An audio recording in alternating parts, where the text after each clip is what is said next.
지난 이야기, 기나긴 고려의 대몽항전기. 결국 개경 환도를 결정하며 몽골에 복속하게 되는데 정부의 반기를 든 삼별초. 삼별초가 가면 갈수록 최강의 최정의 전투부대가 됩니다. 이렇게 되니까 덜커덕 삼별초에 대한 해산령을 내려요. 그렇기 때문에 강화도에서 일단 탈출을 해요. 배만 탈출하는 그 배만 한 1000척이 넘었다고 얘기하네요. 진도에 들어가죠. 그리고 진도만 점거한 게 아니라 주변 섬들도 점거해서 이제 해상 왕국을 만듭니다. 그래서 고려는 진도로 전격적으로 공격을 합니다. 근데 공격이 전부 다 실패하고 완전히 깨지죠. 그리고 오히려 삼별초가 공세로 전환을 해서 호남 일대 많은 곳을 점령하게 됩니다. 국가를 통제하고 있으니까 장기전으로 가면 우리가 이긴다. 간단히 말하면 제2의 삼별초를 다시 만들면 되지 않냐. 어차피 쟤네는 못 넘어오니까. 그렇죠. 그러면 다만 시간이 좀 필요하다. 착실하게 해군력을 키워서 약 100척의 함선을 준비합니다. 그리고 이 당시에 삼별초는 지속적으로 손실이 있었죠. 그렇기 때문에 이때는 함선이 30척밖에 남지가 않아요. 삼별초가 즐겨 쓰는 방식이 있습니다. 적 사령선을 먼저 치는 이 방법을 쓰죠. 그래서 아니나 다를까 이제 김방경의 사령선을 포위하게 되고요. 김방경이 진도 쪽으로 흘러가는 이 배가. 적진의 입속으로. 그렇죠. 그때 그 양동무라고 배를 타고 김방경을 구하러 옵니다. 역시 이분도 이쪽 출신이라 물길을 아는 거지. 배를 몰고 들어와서 김방경을 구출해서 돌아갑니다. 영웅 연합군대 삼별초 마지막 이야기. 결국 김방경은 간신히 이제 나와서 살게 됐지만 근데 전투는 또 패배한 거잖아요. 그 이후에 김방경은 어떻게 되는 거예요? 또 압송당하나? 사실 이게 패배긴 하지만 패배 같지 않은 패배였죠. 김방경이 구출되는 여러 가지 과정, 좌초되는 과정부터 구출되는 여러 가지 과정이 진짜 드라마틱하지 않습니까? 이 과정에서 김방경의 어떤 리더십이 부각되는. 왜냐하면 그때 김방경하고 같이 살아나왔던 병사들이 어떤 걸 느꼈겠어요? 아, 우리 리더는 끝까지 우리를 버리지 않는다고 느꼈겠죠. 그래서 이 사람이 비록 패배는 했지만 어떻게 보면 승리와도 같은 그런 결과를 얻었고요. 졌지만 지지 않은. 그렇죠. 네. 그다음에 이 김방경이 또 강력하게 주장을 합니다. 우리가 이렇게 무턱대고 들어갈 게 아니라 어느 정도 수군의 역량을 키워서 싸워야 된다. 그러니까 같이 싸우고 있던 몽골군도 그걸 인정을 합니다. 그러면서 몽골군이 전격적으로 지휘관을 교체해요. 아해가 경질되고요. 바로 이제 훈도라는 새로운 지휘관이어서 이제 김방경의 주장을 뒷받침하게 되죠. 반면에 삼별초는 완벽하게 승리를 잡을 수 있었던 기회를 놓친 거잖아요. 기자님 표현식을 하는 마지막 카드가 남았습니다. 나 깜짝 놀랐어요. 나 임세환인 줄 알았어요, 지금. 비슷했어요? 깜짝 놀랐어요. 내가 너무 친하게 지낸다. 그래서 그 마지막 카드가 일본에 보내는 거예요. 일본을 동맹으로 끌어들이고 삼별초가. 삼별초가 일본을 그렇죠. 자신의 동맹으로. 그렇죠. 근데 거기에 결정적인 건수가 있잖아요. 쿠빌라이가 고려랑 동맹을 맺은 거는 가장 중요한 이유 중에 하나가 일본 침공이었거든요. 그래서 고려가 강화하자마자 쿠빌라이는 막 독촉해요. 빨리 이제 일본 원정 함대 만들려고. 그러니 삼별초가 일본에 그걸 통지를 해줍니다. 지금 고려와 몽고가 너희 침략하려고 하고 있다. 우리랑 편 먹고 싸우자. 그래서 삼별초 사신이 정확하게 일본에 가요.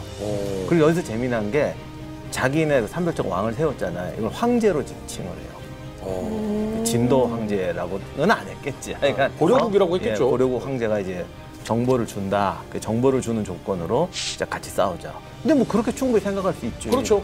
지금 일본도 지금 뒤집어질 정도죠. 몽고하고 고려가 같이 쳐들어온다 그러면. 그래서 그 사신을 보내서 일본 측에서도 이제 충격을 받아갖고 이제 받아서 그러니까 막부에 보고를 했는데 그 왔다 갔다 하는 사이에 이제 일이 생겨버려서 더 이상 진척이 안 되는데 한 일본에 보내고 그리고는 하나 또 중요한 걸 아는 게 역시 고려군하고 몽고군이 사이가 안 좋구나. 김방경이 뭐 잡혀갔다고 이런 게 있으니까 이럴 때 흔히 쓰는 거 있잖아요. 저쪽하고만 얘기하고 너희랑 얘기 안 해. 한쪽어만 하는데 그 한쪽이 어디냐면 고려가 아니고 몽고예요. 몽고하고만 얘기를 한다고? 네, 우린 왼수라고. 쟤들하고 왼수니까 차라리 외국 군대랑 얘기하겠다. 그래서 몽고한테 협상을 거는데 물론 이게 진짜인지 아닌지는 모르죠. 근데 가장 중요했던 제안이 전라도를 떼주면 우리가 나가겠다. 그러니까 우리나라를 반으로 반은 아니지 갈라서 전라도를 떼줘라. 가장 알토란을 떼주라는 얘기인데. 그러게요. 재산 중에 딱 하나만 내가 줄 테니까 한번 얘기해봐 그랬더니 지분이 달라. 그런 느낌인 거야. 아 근데 몽고 입장에서는 근데 요게 일본 원정만 없었으면 먹혔을 수도 있어요. 왜냐하면 그 당시 몽고는 고려가 되게 강하다고 생각하고 그렇죠. 있잖아요. 30년을 버틴다라고. 사실 지네들이 여기까지 원정 오기도 힘들고. 네. 그러면 삼별종 항복하는데 전라도를 떼달라고 그러면 둘이 견제를 가죠. 그렇죠. 그냥 고려를 분열시켜서 지배하기 때문에 보통 때 같으면 이게 먹혔을 거예요. 그런데 지금 몽고의 꿈은 일본에 가는 거니까 고려를 통일시켜야 되는 거예요. 더욱이 호남을 빼줘라. 군량은 어디서 뽑게. 그러니까 절대 안 되는 거예요. 아니 근데 그럼 이렇게 삼별초가 협상 노력을 하고 있는 동안에 정부군은 뭐 하고 있는 거예요? 가만히 있지 않았습니다. 총 공격을 준비하죠. 그러니까 김방경의 그 주장대로 상당한 역량을 강화했고요. 그 D-Day가 1271년 5월로 D-Day가 잡혔어요. 공격 일자가 잡히고 그동안에 함선을 260척 정도 준비합니다. 그 고려사 자료에 따르면 이 전기에 참여한 공격하는 배가 100척이 넘었다고 합니다. 그다음에 병력 증강 역시 아주 크게 증강합니다. 현지에서 한 6천의 새로운 병력을 추가 증발을 하고 그중에서 300명 정도가 새로운 수군으로 편입이 됩니다. 이제는 고려군도 어느 정도 만반의 준비를 갖추고 있었습니다. 아니 근데 고려가 상당히 오랫동안 사실 몽고와 싸우게 되고 그 민초들은 너무나도 고통을 많이 겪고 뭐 이런 상황이었잖아요. 그런데 이렇게 짜내고 짜낸 다음에 또 추가적인 증원을 할 수 있었던 이게 좀 여력이 있었나요? 그러니까 우리나라가 뭐 고려가 조선에 비해서는 좀 봉건적이라고 하지만 어쨌든 다른 나라에 비해서는 늘 중앙집권제가 앞서고 그리고 이제 우리가 지금 얘기하니까 고통을 받는다 하지만 정말로 그렇게 백성들을 두드려 패기만 했으면 반란이 나거나 어떻게 했겠죠. 고려가 유지됐다는 건 어쨌든 그만한 또 역할도 했다는 것이고 또 한국 사람들이 어떤 국가적인 단합은 옛날부터 잘하긴 잘해요. 그러니까 또 이런 상황에서 빨리 복구가 돼서 정부에 많이 호응을 했던 것 같아요. 그리고 몽고도 이때는 이제 징기스칸 시절의 몽고군은 아니죠. 많이 세련돼가지고 정말 우리가 옛날에 했던 그런 정말 그런 무지막지한 사람들이 아니라 이렇게 통치도 할 줄 알고 이런 사람도 있습니다. 당시에 그 몽고가 이제 고려가 항복이라고 해야 되나 강화를 하니까 자기네 섭정 비슷한 고문관이라고 파견을 하는데 그 탈타라는 재상이 있는데 이 사람이 보면은 되게 공정한 사람이었어요. 고려 조정에서 군대를 내보낸다고 했더니 항의를 하는 거예요. 왜 고관 아들하고는 안 가고 다 백성만 더 자기가 직접 사회를 해가지고 나가든지 아니면 말 한 피라고 종이라도 내보내라. 이런 식으로 다 털어서 뽑아냅니다. 물론 이거 우리가 기분 나쁘게 생각하면 악자까지 뽑아냈다고 볼 수도 있어요. 근데 그 다음에 이 탈타라는 사람의 이렇게 행적을 보면 그런 무지막지한 사람이 아니라 뭐랄까 좀 능력 있는 관료, 통치가 뭔지 아는 그런 사람이었어요. 그래서 이 기사도 그냥 좋은 의미로 해석할 수도 있을 것 같아요. 그리고 이제 안 좋은 거긴 하지만 몽고가 이제 또 하나 작전을 쓰는 게 몽고하고 고려군이 있으니까 싸운다.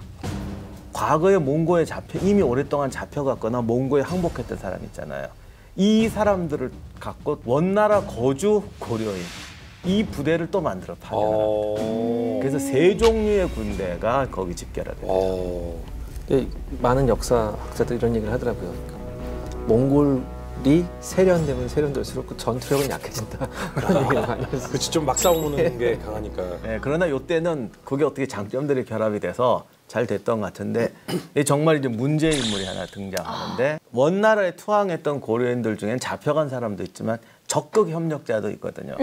그 중에서 제일 유명한 사람이 홍보건이라는 사람이에요.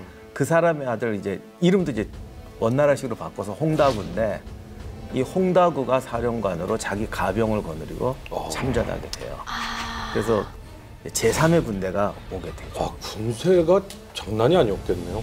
도대체 오늘은 언제 인물이 나올까 좀 기다리고 있었거든요. 오늘의 인물탐구 주인공은 바로 이 홍다구입니다. 삼별초와의 전투에서 큰 활약을 했다고 하는데 도대체 어떤 인물인지 인물탐구 만나보겠습니다. 영웅 연합군대 삼별초 전투에서 악명 높았던 친원파 세력 삼별초 저격수 홍다구를 만나본다.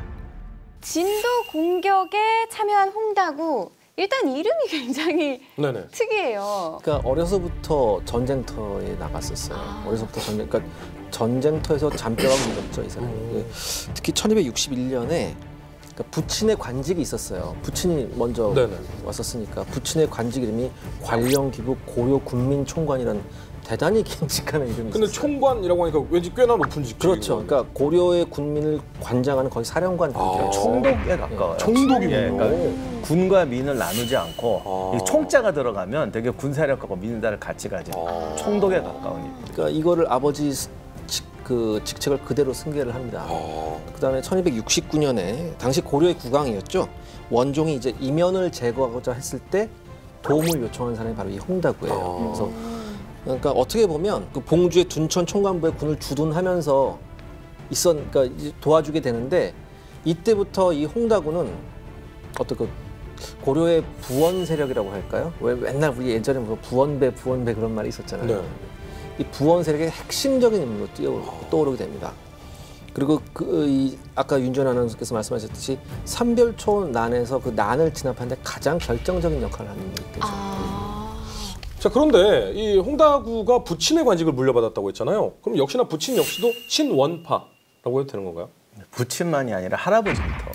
아주 뼛속까지 친원파군요. 네. 그러니까 친원파 이전에 이제 몽고인 처음 쳐들어왔을 때 할아버지 항복을 해요. 그다음 두 번째 침공했을 때는 아들이 항복을 해요. 거기서 이제 자기가 보다 찍혔잖아요. 네네. 또 나중에 이제 서경에서 반란을 일으켜요. 이게 필연보의 난이라는 건데 이때 이제 최희가 야별초를 보내서 진압을 하니까 필연보는 잡혀서 죽고 아버지였던 홍복원은 원나라로 도망명을 합니다. 이게 지금 고려하고 원하고 처음 붙었을 때잖아요. 네네. 너무 마음에 들잖아요. 원나라 입장에서. 그렇죠. 보면. 그래서 그다음부터 원나라가 중용을 해요. 그래서 아까 기자님 말씀하신 무시무시한 관직들을 계속 그러니까 가장 신뢰받는 그러니까 원나라 조정에서 가장 신뢰받는 고려인이 되죠. 그래서 원나라 침공의 초창기부터 맹활약을 합니다. 결국 중간에 항복하는 사람, 포로로 온 사람들이 다 총괄하는 사람이 홍복원이에요. 일화나 이런 거를 보면 거기에 대한 평가가 있지 않습니까? 네. 그 평가가 대부분 대단히 교활한 인물이었다 이런 평가가 지배적입니다. 예를 들어서 이제 자기의 이익 같은 걸 챙길 때는 아주 적극적으로 챙기면서 또한 라이벌이 성장하는 걸 절대 놔주지 않습니다. 라이벌은 초장에 자르자 뭐 이런 어떻게 보면 좀 권력욕이라고 할까? 권력욕 플러스 뭐 사리사욕까지 좀 챙기는 그러면서도 머리 회전이 대단히 빨랐대요. 똑똑하고 처세술이 좋았다라고 표현할 수도 있는. 그렇죠. 그러니까 머리 회전이 정말 빨라서 예를 들어서 고려와 몽고 간의 이 관계를 자기를 통해서만 이 두 나라의 관계가 이제 형성이 될 수 있도록 그러니까 자기를 거치지 않고서는 안 되는 이런 시스템을 만들어놔서 네. 이거는 뭐 양쪽에서 다 통행료를 받을 수 있는 이런 네. 시스템을 만들었던 사람이거든요. 거의 절대 권력이네요. 그렇죠. 그래서 이제 홍다구가 고려하고 또 원수가 지게 된 데는 이런 개인적인 능력도 있지만 집안에 사건이 하나 있었어요. 아버지였던 홍복원이 아무튼 최고로 출세한 고려인이었잖아요. 그렇죠. 이제 고려하고 강화를 맺으니까 고려의 왕족들이나 귀족들이 원나라로 가거든요. 이제 고려의 왕족도 갔어요. 왕준이라는 사람이 갔는데 왕족이니까 제일 좋은 집에 머물게 해야 될 거 아니에요. 그렇죠. 그러니까 홍복원 집에 머물렀어요. 거기서 무슨 일이 있었는지 모르겠는데 처음엔 사이가 좋았대. 네. 그러다가 이제 뭐 이렇게 자주 하긴 틀어져 가지고 뭐 이렇게 왕준이 비방을 했더니 홍복원이 이제 화가 난 거죠. 찾아가서 우리가 잘 쓰는 말 있잖아요. 개도 주인은 물지 않는다. 이 말을 해버린 거야. 그런데 왕족한테요? 왕족이 끝났으면 또 괜찮은데 당시 고려 왕족하고 몽고 왕족하고 결혼을 했잖아요. 맞죠. 부인이 몽고의 왕족이라고요. 아이고야. 귀족이거나 왕족이었어요. 그러니 나 딱 불러가지고 네가 우리 남편 보고 개라고 그랬다며. 나는 뭐냐. 개랑 사는 나는 뭐냐. 이렇게 무서운 말을 한마디 딱 남기고 내가 황제한테 얘기하겠다고 갑니다. 홍복원이 쫓아가면서 길에서 계속 울면서 살려달라고 잘못했다고 그러는데 이 부인이 무서운 분이더군요. 그냥 왕궁으로 쭈르르 가서 황제한테 찔러요. 그래서 어떻게 돼요? 살 수가 없죠 이렇게 되면. 왜냐하면 이건 정치적으로 용서해 줄 수가 없어요. 이렇게 그렇죠. 되면. 왕족을 능멸한 죄죠. 그렇죠. 그래서 홍보건이 죽어요. 아니 거기서 홍보건이 죽는다라는 건 홍다구도 이제 왕족 능멸 집안의 그렇죠. 자식인 거잖아요. 형제들은 다 유배를 가요. 몽고 중국에서 한번 유배 가면 상당히 멀리 갑니다. 가는 동안 늙어서 돌아가시는 분들 있더라고. 그러니까 우리 저기 예전에 소설 수호지 같은 거 보면 유배 가다가 많이 죽잖아요. 중간에. 그 진짜 그런 건 저도 봤어요. 유배 가서 풀렸는데 돌아오다가 병들어 죽고 그런 경우 진짜 있어요. 근데 아무튼 정치잖아요. 그렇죠. 홍보건을 죽였지만 이제 고려하고 이제 관계가 이제 계속 치열해지니까 아무래도 필요한 거예요. 그래서 나중에 홍다구를 불러서 황제가 또 네 아버지가 죽은 건 억울하게 죽은 거다. 나는 원래 니네 집 좋아했다. 그 관리들이 법을 잘못 적용해 재판이 잘못돼서 죽은 거다. 내가 옛날부터 네 생각하고 있었다. 아버지의 관직을 전부 돌려줄 테니까 돌아가서 고려에 가서 나를 위해 일해라. 이런 식으로 하고 보냅니다. 진심인 거예요? 정치인의 말에 진심이 어디 있어요. 쿠빌라이가 충렬왕하고 원종한테 뭐라고 그랬었는데 젊은 날에 너랑 나랑 길에서 만나서 네가 나한테 항복했잖니. 이렇게 안 했어요. 그렇지. 왜냐하면 자기가 지금 일본 원정을 해야 되기 때문에 고려한테 적극적이고 자발적인 협력이 필요하거든요. 그래서 충렬왕 아버지 원종한테 나중에 보낸 국서에 이렇게는 안 써있지만 우리 평소에 하는 말처럼 하면 나 그때 너 친구 삼아서 너 그때 마음에 들어서 내가 너를 정치적으로 한 게 아니라 그때 나 그 길거리에서 너 만났을 때 일 지금도 기억하고 있다. 그때 너 나한테 뭐라 그랬냐. 나 너의 영원히 보호해주고 이러기로 했다. 너 그때 멋진 놈 같더니 요즘 와서 왜 이러냐 이렇게 보내요. 근데 영화나 이런 데 봐도요. 보통은 이제 우리가 그냥 역사로만 생각을 하면 뭐 칸이 된 사람이 다른 지역을 점령을 하면서 한마디로 전쟁에서 승리를 하잖아요. 근데 어느 지역에 누구와 친구가 되었다. 이렇게 표현을 하더라고요. 정작 상대방은 그랬나? 친구인데 왜 우리 아버지를 죽였지? 이렇게 됩니다. 아무튼 그래 놓고는 홍다구를 불러서 권력을 주고 이제 고려로 들여보냅니다. 그러니까 홍다구가 개인적으로도 탁월한 음모가예요. 거기다 고려에 별 애정이 없어요. 그렇죠. 어떻게 보면 좀 과장일 수도 있는데 거의 고려 왕까지 욕심내지 않았나 하는 일화도 하나 있습니다. 아니, 왕족한테 개도 주인을 안 문다라고 표현할 정도면. 예, 그래서 홍다구가 개경에서 무슨 노비들이 한번 분노해서 어떤 원스크맨 그 몽고 관리를 죽이려고 한번 한 적이 있어요. 음모가 발각이 되니까 요 찬스 이거 고려왕이 내통한 거다. 그래서 고려왕을 제거하자라고 이제 하는데 단독으로 할 수 없으니까 같이 있는 몽고군의 도움을 받아야 되잖아요. 이렇게 되니까 고려 개경을 함락하자라고 했더니 몽고 관원이 거부를 해요. 끝까지. 그런데 이거는 지가 단독으로 하기는 좀 무섭지. 예, 그래서 못했다는 이야기도 있습니다. 근데 아마 그거는 거의 자기가 왕이나 그렇죠. 뭐 거의 최충원급이 되려고 했던 게 아닌가. 아버지의 못다이던 꿈을. 그런 음모까지 날 정도로. 근데 왜 아까 홍다구도 친업하지만 홍다구의 아버지 아버지도. 홍보건도 친업하고 그 할아버지도 친업하다라고 했는데 오히려 형제들은 조금 다른 의견이었었다면서요? 그래요? 동생은 조금 달랐다고 하네요. 오. 동생은 이제 홍군상이라는 사람인데 항상 고려를 도우려고 했었대요.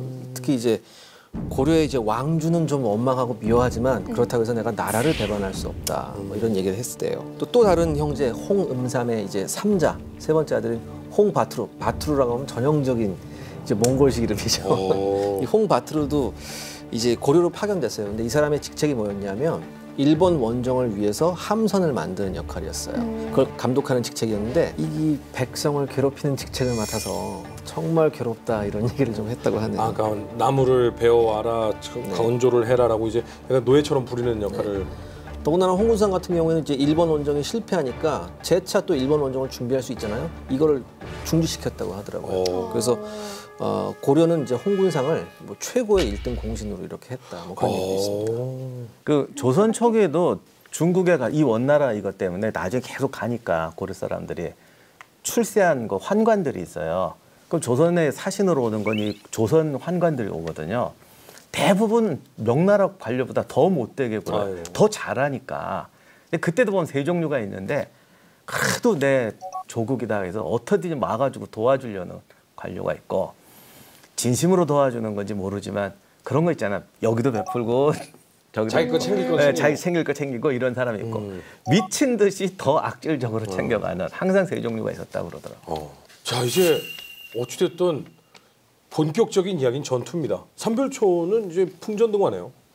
그러니까 정부군이 공격군을 3군으로 편성을 합니다. 이제 중앙군, 좌군, 우군 이렇게 편성을 하는데요. 이제 아까 이제 새로운 스타로 떠올랐던 김방겸이 네. 이제 중앙군의 수장님. 직책을 맡습니다. 이제 그래서 이제 정면으로 이제 벽파진으로 뚫고 들어가죠. 그다음에 대장군 김석과 만호 고을마가 이제 우군 즉 동쪽으로 가게 되고요. 지금까지 우리가 말했던 홍다구가 인솔하는 좌군이 벽파진 동남쪽 이제 우리가 잘 아는 노르목으로 가게 됩니다. 그렇게 해서 이제 3군이 전면적인 공격을 하게 되죠.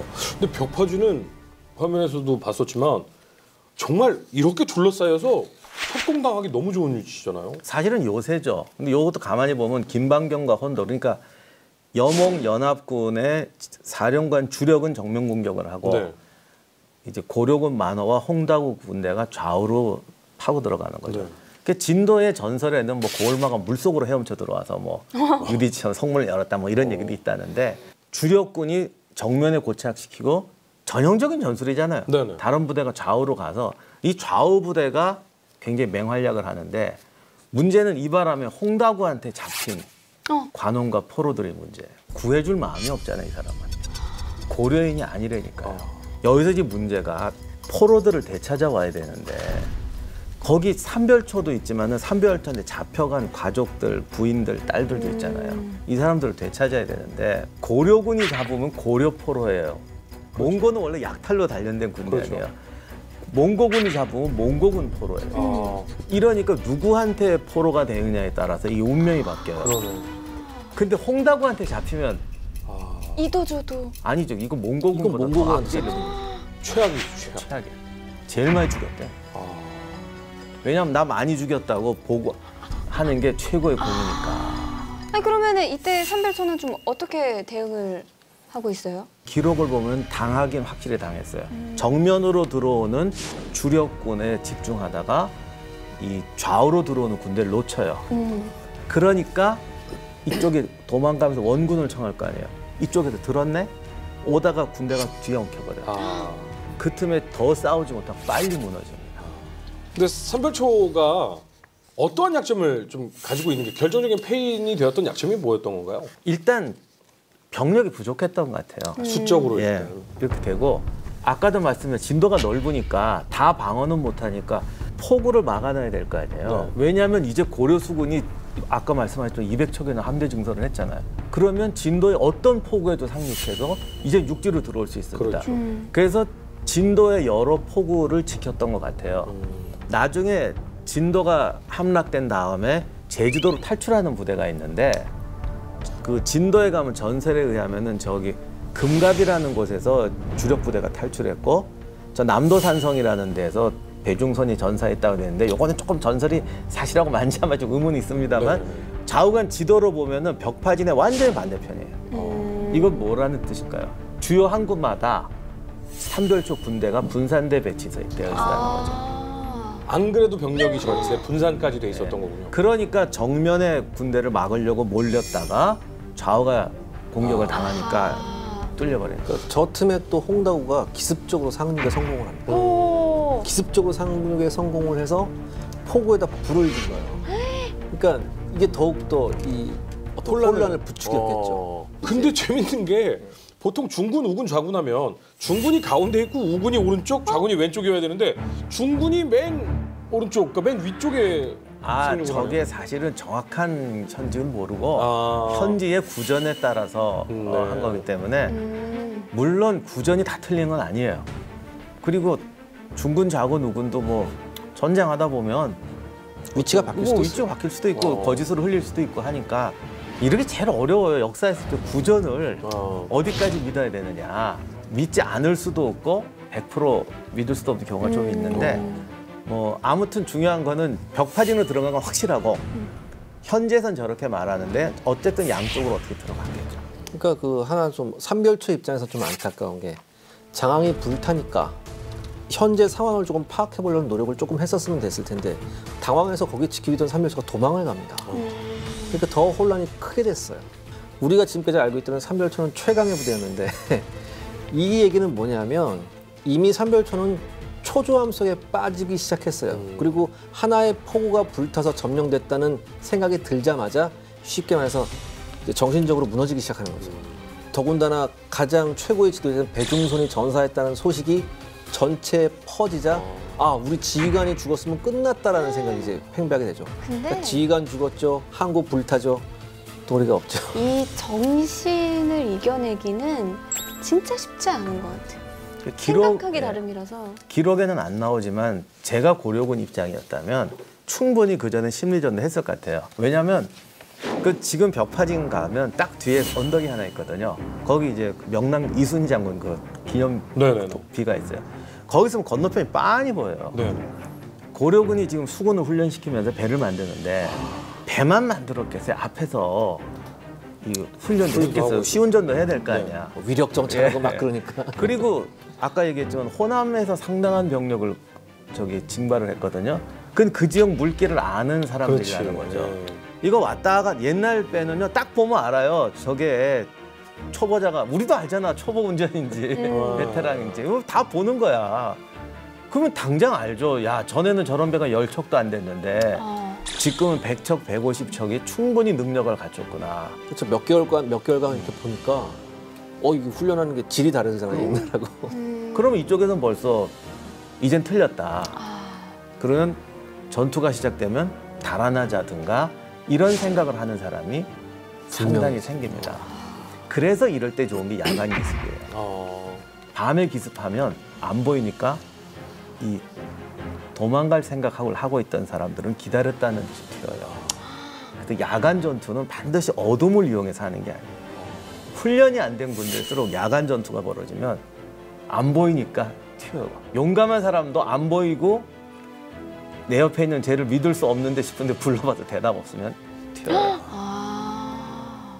뭔가 진짜 좀 허무하게 이렇게 끝이 나나 싶은데 그럼 남아있던 이 장군들은 어떻게 되나요?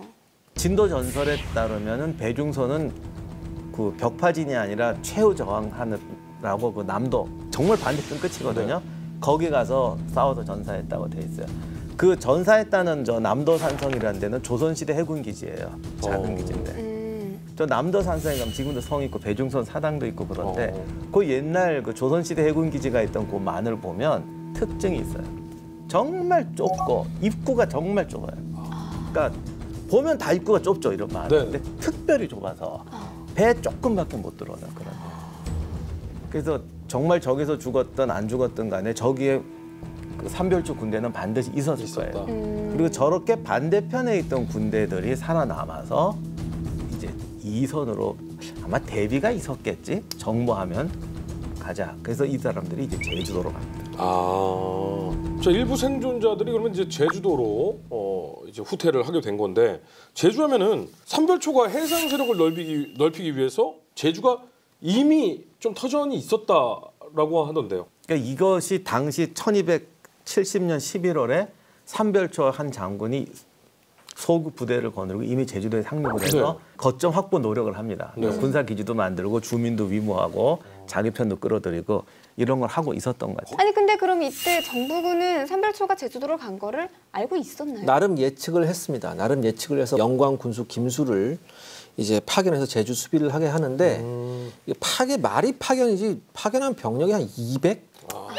200에 그리고 나중에 또 증원군이라고 오는데 증원군이 70명이 옵니다. 그러니까 저는 제 생각에 무슨 생각을 하는 제주도 수학여행 아닌가요? 근데 아마 제 생각에는 그러니까 뭐 여러 가지 추측이 있었겠지만 제주민들이 그렇게 고려 관군을 반기지 않았던 게 좀 이유가 크지 않았을까. 그리고 고려 자체도 제주도를 그닥 중요하지 않은 맨날 뭐 유배지고 막 그랬었으니까. 그러니까 아마도 처음에는 진도도 넓은데 주력이 제주도로 가면은 방어할 수가 없다 이런 생각을 했고 호남을 노리든 어쨌든 본토를 노렸으니까.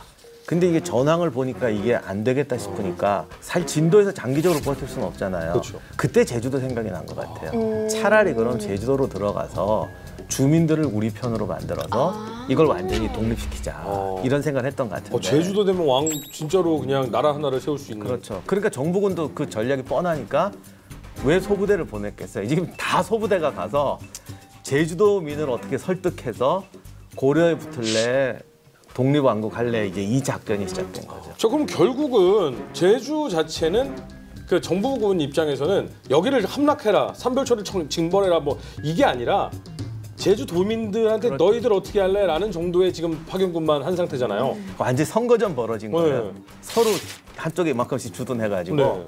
우리 편이 되라. 그래가지고. 그러면 사실 어느 정도 이미 진지구축을 하고 어느 정도는 제주도민들하고도 이미 지내왔던 삼별초가 수적으로도 더 많고 뭐 전략적으로도 더 위에 있다라는 생각이 좀 드는데, 그러면 나머지 이 정부군은 활약을 하기가 좀 쉽지 않았을 것 같은데요. 삼별초는 이제 관군이 지키는 조천을 피해서 제주 서쪽에 상륙을 했었어요. 근데 네. 이때 관군이 왔는데 이제 제주도민이 관군들한테 대단히 냉랭한 반응을 보입니다. 그렇기 때문에 삼별초가 온 거를 탐지하는 데 실패를 해요. 이것만 봐서는 당시 제주도민들의 민심을 알 수 있죠, 우리가. 그래서 삼별초가 상륙했는데 보고도 안 해주고 정부군은 병력이 적으니까 이제 그 지금의 제주시예요. 그러니까 그때도 그게 제주도의 제일 큰 도시니까 여기를 막으려고 방벽을 세우려고 그러는데 주민들이 협조를 안 해 세우지도 못해요. 그래서 성벽이 없으니까 할 수 없이 정부군은 이제 하천을 그러니까 이게 그냥 자연 지형에서 싸우는 거예요. 근데 병력도 더 적어요, 지금. 그리고 기록엔 정확하지 않지만 제주도에 있던 주민들도 삼별초에 합세한 것 같아요. 오히려 삼별초를 돕는군요. 그러니까 이건 정말 고림부원이죠. 근데 중요한 건 이 부대도 삼별초 출신들이에요. 이 정부군도. 그래서 제주도민까지 합세해서 쳐들어오니까 근데 역시 삼별초가 세긴 센 것 같아요. 이럴 때 항복하지 않고 이 삼별초는 정부군 삼별초죠. 끝까지 싸웁니다. 다 전사하고 심지어는 그 진자화라는 이것도 나주지. 나주 출신의 소년자 19살짜리 소년 장수가 있었는데 뭐 적진의 돌격에서 그 삼별초 장군까지도 그러니까 무사도 살해하고 그러다가 결국은 3번째 돌격에서 전사했다고 되는데 소수인데도 계속 돌격했다는 거는 적진을 포위망을 돌파하려고 그랬든지 아니면 싸우다 죽자 했던 건지 모르지만 굉장히 장렬하게 싸운 건 맞죠. 그러면 이제 여기 있는 삼별초는 안정적으로 편안하게 제주도에서 자리 잡으면 되는 거 아니에요? 아무튼 이들은 제주시 애월읍에 있는 그 향파두성에 자리를 잡습니다. 처음에 1년 동안은 별다른 활동은 없다가 이제 성벽을 쌓으면서 점차적으로 제주도민들을 포섭하기 시작합니다. 그러니까 왜냐하면 아까 교수님께서 언급하셨듯이 이 도민들만 포섭을 하면 이건 진도와는 다르게 훨씬 더 견고하게 틀어줄 수 있겠다. 숫자도 많고 그렇죠. 자원도 풍부하고. 그렇죠. 그리고 더군다나 1년 후에는 전라도 지방으로 이른바 노략질을 하러 갑니다. 그래서 이제 또 조은선이라고 해서 왜 세곡 바치는 배들 있죠? 그걸 또 납포해요. 이게 어느 정도였냐면 1270년 3월에서 5월 사이에 턴 곡식만 3,200석입니다. 그 다음에 또 여기서 전형적인 게릴라식 히트앤런 작전을 하면서 일본 원정을 위해 만들어뒀던 배까지 불태우고. 왜냐하면 그 배들이 결국 제주도로 건너올 배들이거든요. 들려갈 거니까. 예, 어차피 우리를 공격하러 올 거니까 조선소에 있을 때 태워버리는 거죠. 그런데 정부 입장에서는 이미 다 끝난 전쟁 이제 다 끝내놓고 저 조그마한 잔존 세력만 없애면 되는 건데 대응을 안 할 리가 없지 않습니까? 그래서 이제 처음엔 잔존 세력이라고 생각하니까 네. 어떻게 회유해 보려고 하는 거예요. 이제 제주도의 지도자는 김통정이라는 사람이죠. 이제 앞에 있던 지휘관은 죽고 탈출한 사람은 김통정인데, 근데 여기서 굉장히 의미심장한 말을 하는데 이런 식의 얘기를 해요. 이제 투항해라 그랬더니 우리가 한 번 쏘지 2번 쏘냐. 요게 사실은 제가 아까 진도로 공격해 들어갈 때 삼별초가 이간책을 써서 몽고랑 고려랑 따로 협상을 했다고 그랬잖아요. 근데 고려나 몽고군도 계속 생각하는 건 똑같거든요. 이 사람들도 또 따로 하면서 삼별초를 또 속여요. 피착 안에. 그런데 정확한 내용은 모르겠는데 삼별초도 양쪽을 속여 먹으려다가 자기들도 속은 것 같아. 그러니까 고려 쪽에서 어떤 협상을 거냐면 뭔가 좋은 조건의 협상을 걸었던 것 같아요. 그래서 사실은 삼별초가 방심하고 있었다고 그래요. 우리가 아까 왜 공격할 때 상당히 혼란스러웠다고 그러지만은 그 방심했던 것도 하나의 중요한 원인이었던 것 같은데 그 바람에 처참한 패배를 당하거든요. 그래서 김통정이 우리는 한 번 쏘지 2번 쏘지 않는다라는 이제 말을 하면서 죽을 때까지 싸우겠다. 그러면 정부에서도 이제는 놔두지 않겠네요. 그래서 이제 대함대가 제주도는 꽤 멀잖아요. 그렇죠. 대함대가 출동을 하는데 여기는 또 하나의 이유도 있었던 것 같아요. 왜냐하면 이 지휘부하고 병사들이 그대로 나중에 일본 원정에 동원이 돼요. 이 배들도 이제 일본에 또 갈 배들이에요. 네. 그러니까 어떻게 보면 예행 연습이라고 하긴 좀 뭐하지만 전쟁을 앞두고 작은 전쟁을 한번 벌이는 거지. 그래서 지금의 협재 쪽으로 상륙하는데 우연의 일치인지 모르겠는데 나중에 그 일본에 상륙할 때의 지형이나 전술하고 똑같아요. 만이 해수욕장에 있는 만인데 그 앞에 작은 섬이 있거든요. 작은 섬을 먼저 점령해서 교두보를 만들고 그걸 기지로 해안에 내려오는 작전인데 정말 그걸 똑같이 해요. 아니 그럼 이렇게 해서 어떻게 보면 2차 전투가 시작되는 셈이라고 볼 수 있는 건가요? 그렇죠. 어쨌든 최후의 항전이었고 이 사람 삼별초 입장에 이제 물러설 데도 없고 그리고 투항해봤자 죽일 거다라는 생각이 팽배했던 거예요. 그러니까 여기서 죽자라는 식으로 장렬하게 싸우죠. 그래서 여기서 그 항파도성을 포위를 하는데 몽고군이 신기전 비슷한 이제 화포까지 씁니다. 와. 그게 오직 예행 연습. 앞으로 일본하고의 싸움에서 예행 연습으로 무기까지 동원했을 수도 있긴 있지만은 아무튼 우리 생각하기에는 그리 많지 않은 잔존 세력을 공격하는데 최신 무기였던 화포까지. 기록에 의하면 우리나라에서 화포가 쓰여진 게 아마 이게 처음일 거예요. 그래서 쏘는데 사실 이게 실전에서 별 이력이 없어요. 당시의 화포는 심적 충격 효과였습니다. 살상률은 대단히 낮고요. 그러니까 거의 없다시피 한 게 많았고요. 심리적 충격 효과가 컸던 것 같아요. 처음 볼 때는 위력이 이런 거죠. 뿅 소리 내고 날아가면 놀래서 성문을 열고 나온다거나 그걸 처음 보니까 이렇게 기병들을 쫙 쏘면 말들이 놀래 싸움을 포기하고 도망간다거나 아니면 골짜기가 있는데 그냥 뿅 쏘면 매복해 있던 애들이 손 들고 나온다거나 이런 효과가 있었다고 해요. 그러나 이 고려의 삼별초는 눈도 까딱하지 않고 버티죠. 그래서 결국은 전투가 벌어져서 거의 죽거나 잡히고 일부 세력만이 이제 한라산으로 들어갑니다. 근데 사실 그때 당시에 고려 시대 당시에 한라산이면 이건 진짜 원시림이잖아요. 그러니까 내가 그때 고려군이나 몽고군이었으면 한수 푹푹 나올 거야. 이제 저기를 어떻게 수색해? 천몇백 미터짜리를. 야, 큰일 났다. 그런데 김통정은 나중에 얼마 지나지 않아서 동굴에서 목매 자살한 걸로 지휘부가 도망가긴 도망갔는데 이제 끝내야겠다라는 생각을 했던 것 같아요. 다만 여기서도 이제 김반경은 1,300명 정도를 이제 포로로 잡았는데 주모 작급 6명하고 직계 가족까지 해서 한 40명 정도만 사형을 시켰다. 그러니까 이게 어울리는 단어일지 모르겠습니다만 의외로 너그러웠네요. 옛날에는 이 반역은 절대 안 살려주는 게 불문율인데 이 정도로 끝냈다는 건 굉장히 정말 그 자비로운 거죠. 그런데 이제 홍다우가 여기 있잖아요. 홍다구가 같이 왔구나.